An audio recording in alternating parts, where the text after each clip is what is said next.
Hi, my name is Paul Haase, and I am the Vice President of Commercial Services and Operations for Arms Air Conditioning and Heating.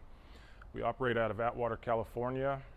My primary role is to manage the day-to-day business for all commercial applications, whether it's service, install, fabrication.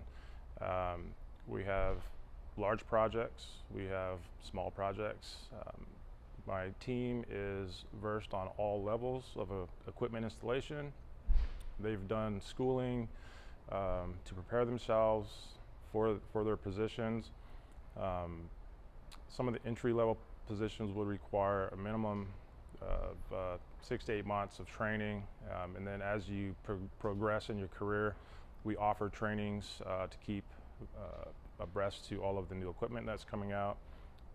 All the requirements that we have to abide by. So on the commercial applications, the HVAC technician would troubleshoot and diagnose large equipment on commercial buildings like your Targets or your grocery stores. Customer would call for an issue, our technician would go out and find out what the problem is.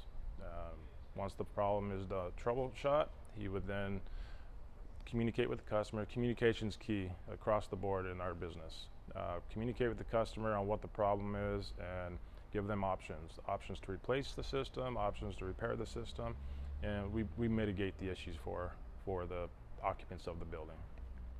Some of the work environments, well, consist of the outside air temperature. We have our summer elements, we have our winter elements, so you could be working in cold and hot temperatures.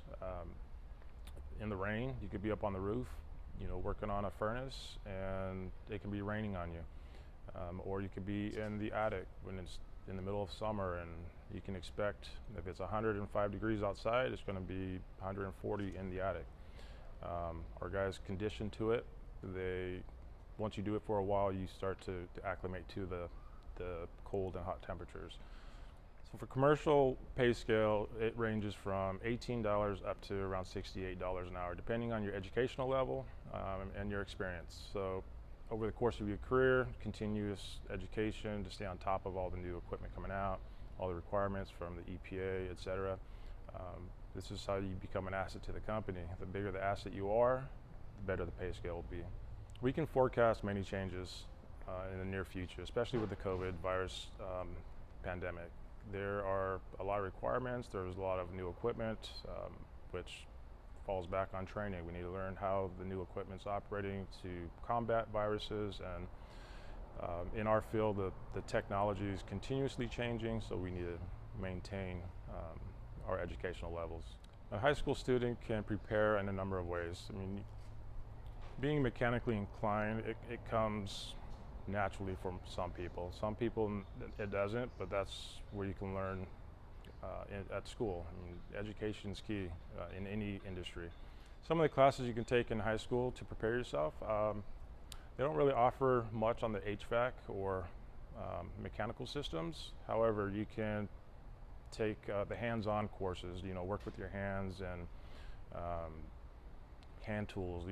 If you have an opportunity where you can help someone work on light construction or just get yourself exposed to various hand tools and power equipment, would be a good start. My advice for high school students is to learn as much as you can. Be a sponge for all information being given to you. Education is key. Again, in any industry, education is key.